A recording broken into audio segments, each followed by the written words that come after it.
let's check our reference for the next object we'll be modeling.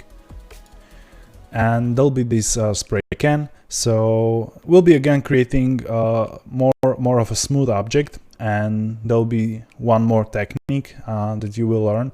So let's get right to it.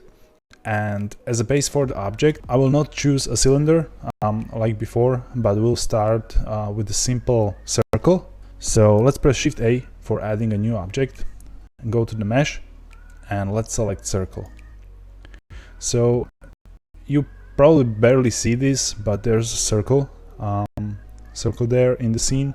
So right now we can go to the top view, hold Z, switch to the wireframe, release the Z, and you can see it now more clearly.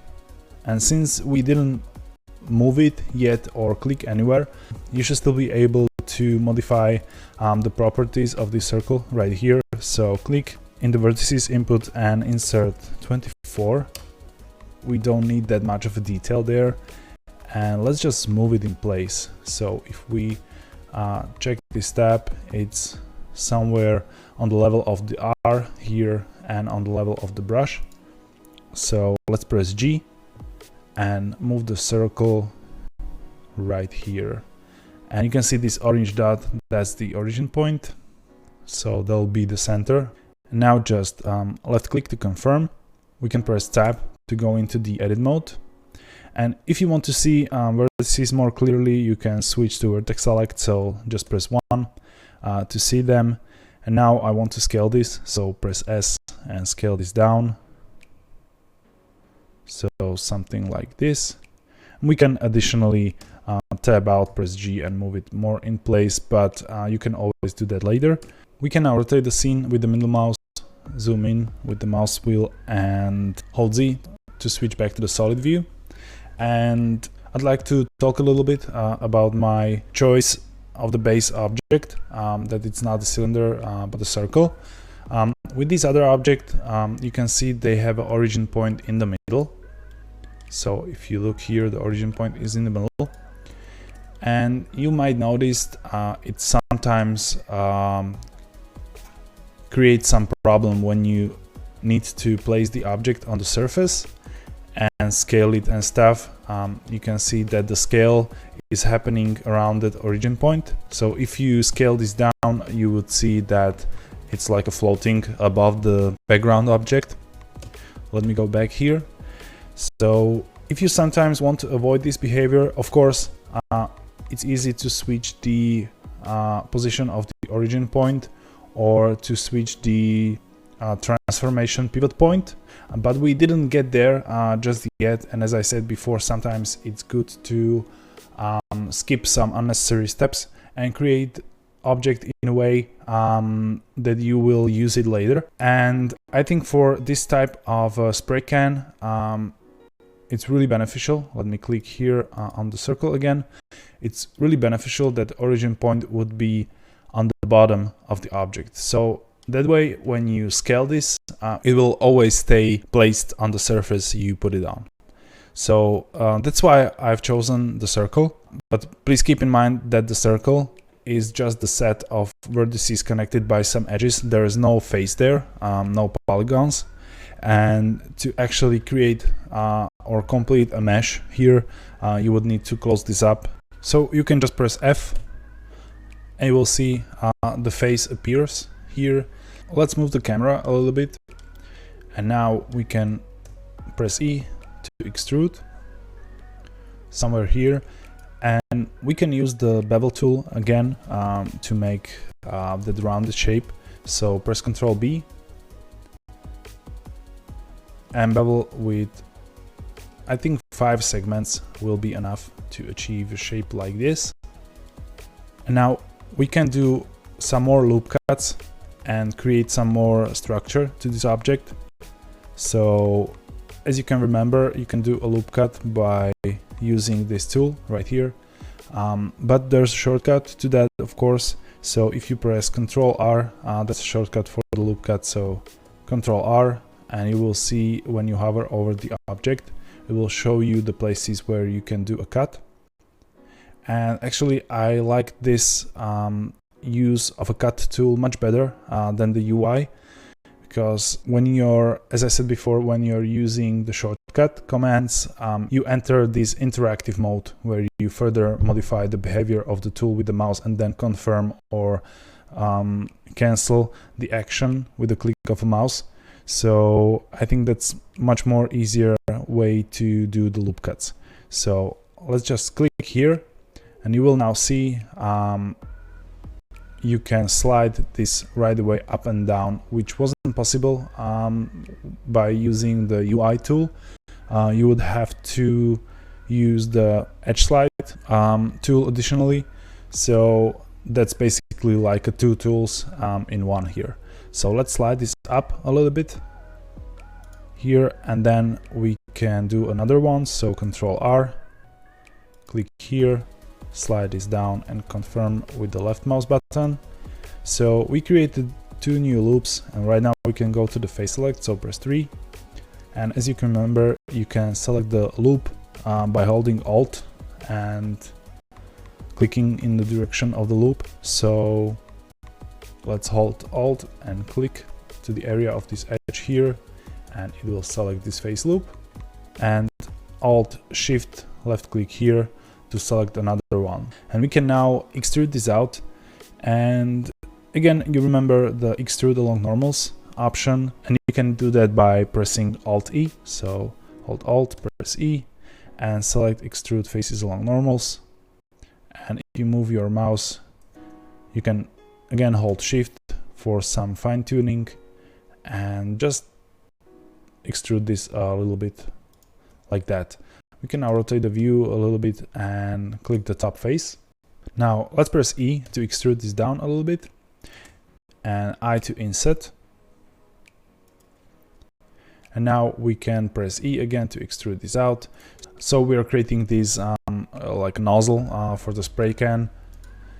And right now we just need to scale this up. Let me just press GZ and grab this down a little bit. And you can always just press E and then cancel with the right mouse button. But with the extrude tool, you already created that geometry, and it's there and it's placed over the original one.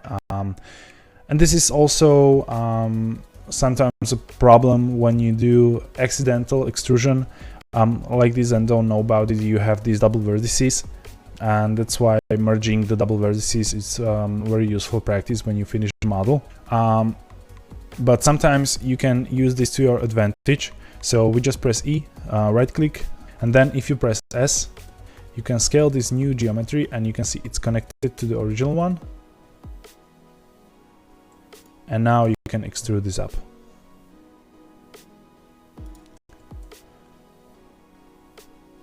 So by now you should be pretty familiar with using insets and extrude to model some basic shapes, whether from like a cubical object or a cylindrical one. But sometimes you need to do some special geometry, and there are like 1,000 ways how to approach modeling in Blender and 3D in general. But there is one technique that's called the Boolean operations, and it's pretty common in vector graphics like Illustrator 2. Where you use shapes and you combine or subtract them to create a new kind of shape. And this is possible here in Blender too, but please keep in mind that it's not very reliable tool if you don't know exactly what you're doing. So it can mess up your geometry and create very ugly glitches. But right now I feel this is a good way how to show you some basic use of the Boolean, where you need to do something really simple. And let me switch to this reference image. What I want to do is to do this simple cutout, like this little affordance for the finger. And a good way to do that is to just use some cylindrical object to cut out from the original one. And that's why I'm going for the Boolean operation, and I want to use this opportunity to show you this technique. So at some basic level, you have the understanding of these all those different modeling techniques from this one single chapter right away. First of all, we'll need to create an object in this case cylinder, that we'll use to cut from this shape.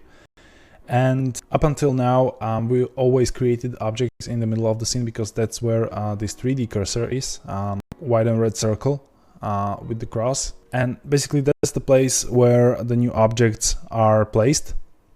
So you can move this cursor around your scene either by clicking the cursor tool and clicking around, or shift right click. But you can also snap the cursor to existing selections, vertices, object, whatever you want.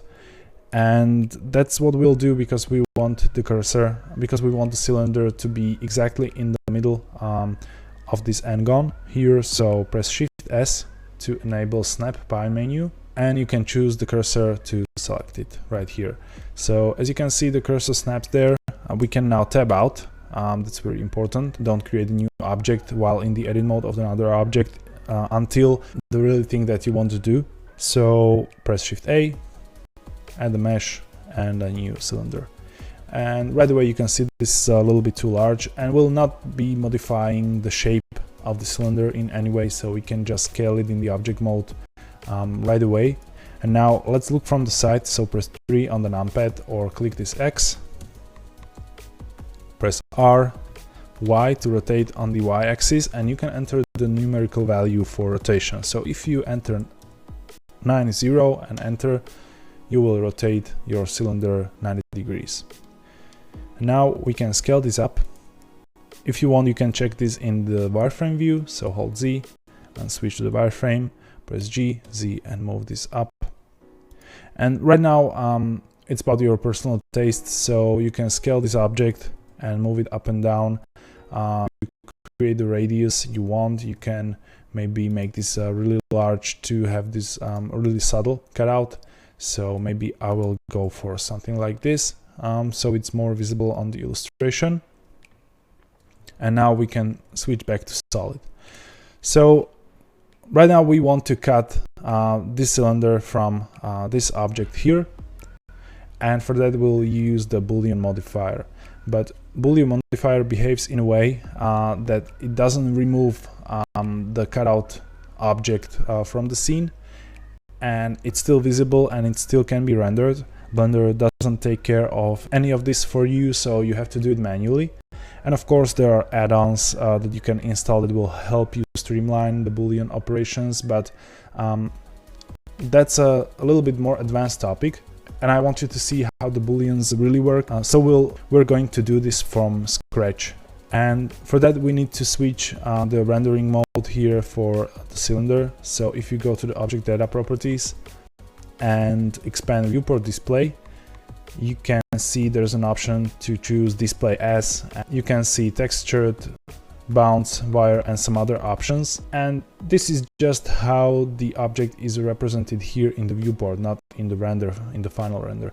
So you can choose, for example, wire, and it will show you only the wireframe for this particular object, or you can choose even bounce. It will show you just the location or just the space that the object occupies, but it won't show you any of its geometry. And this is commonly used for the Boolean operations, but right now, so you better see what's going on, I will choose wire. So click here, choose wire in the object data tab, and now we can select the can object, go to the modifiers tab here on the right, click add modifier and add a Boolean modifier. And you can see it looks just like any other modifier would look like, and there's an empty input for the object, and you can click this eyedropper icon or select it from the list, but I recommend the eyedropper. So click that, find the cylinder and click there, and you will see the operation here is by default set to difference. So if we now zoom in, you can see that this is cut out. And again, Boolean modifier is a non-destructive operation, so it's dynamic. You can turn off the preview, you can turn it off in rendering, you can switch the modes on the fly, and you can of course modify the original object and change the way how the Boolean result looks. So this is very useful when you're prototyping something or just blocking out some shapes and you really don't want to mess up with your mesh, or you want this dynamic control over something, and that's the time where you can go for this non-destructive operation with the Boolean modifier. But again, it can be a bit tricky if you start using smooth shading and subdivisions and bevels and stuff. So when it comes to like more advanced hard surface modeling, that's a topic on its own. But right now we are fine with the basic operation like this.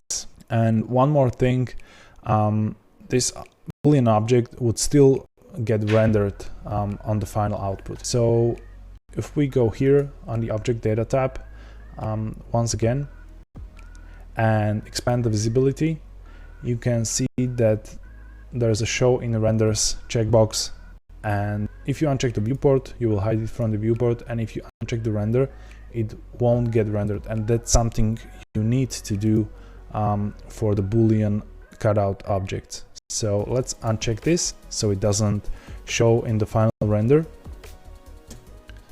And these two steps, like switching the object to wireframe view and disabling its rendering in the visibility section, are the necessary steps you need to do to create this dummy object that you can use to manipulate the Boolean modifier.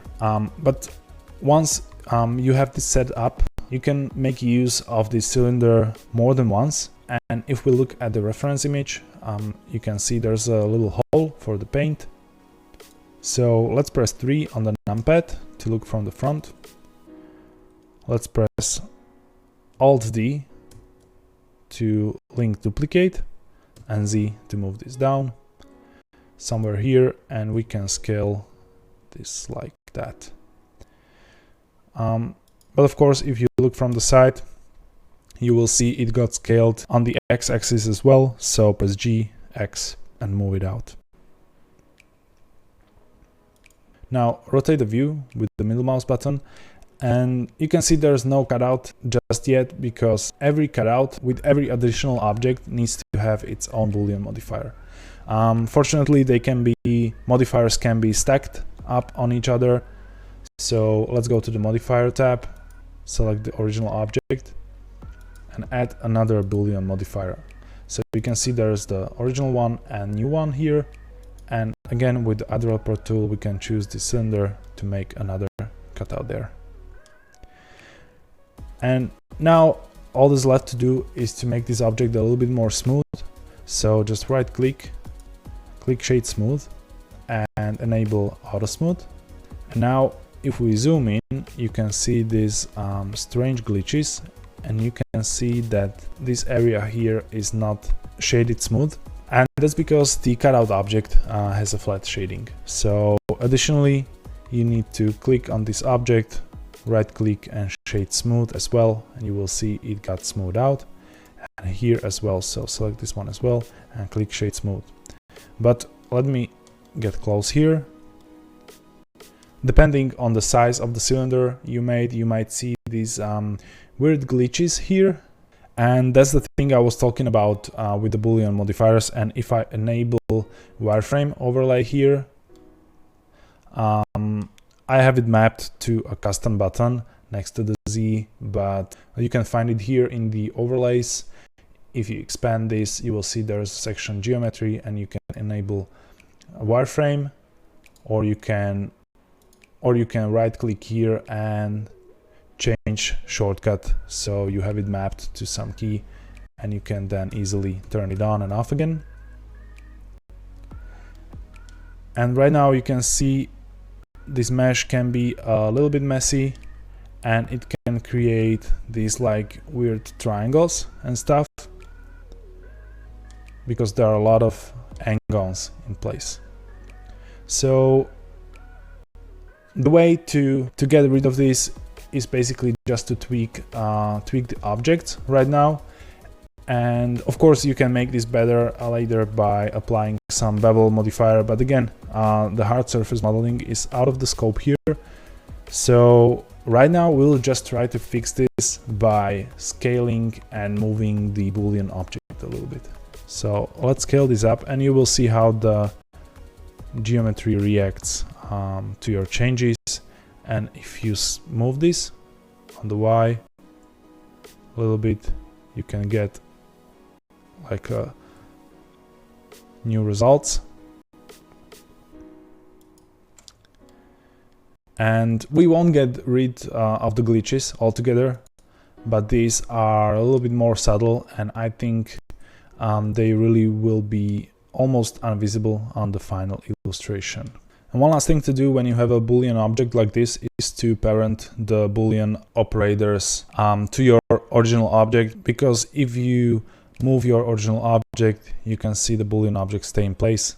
So right now we can click the cylinder, the second one, by holding Shift, and Shift click the original object as last, and you can see these are selected with like darker orange color, and this one is yellow. That means it's an active object. So we can just press Ctrl P and set parent to object and keep transformation. And you will see a little dashed line showing the relationship between this object and the main one. So if you now move this, they will move together. And you can see this relationship in the outliner view here as well. If you expand this little arrow, you can see there are two more objects as a children of this original. So let's now just check the reference for the last time for the scale and positioning of the can.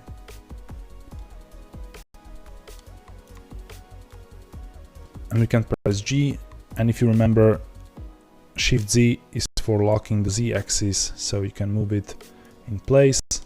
And now, since the origin point is at the bottom, you can just scale this whenever you want,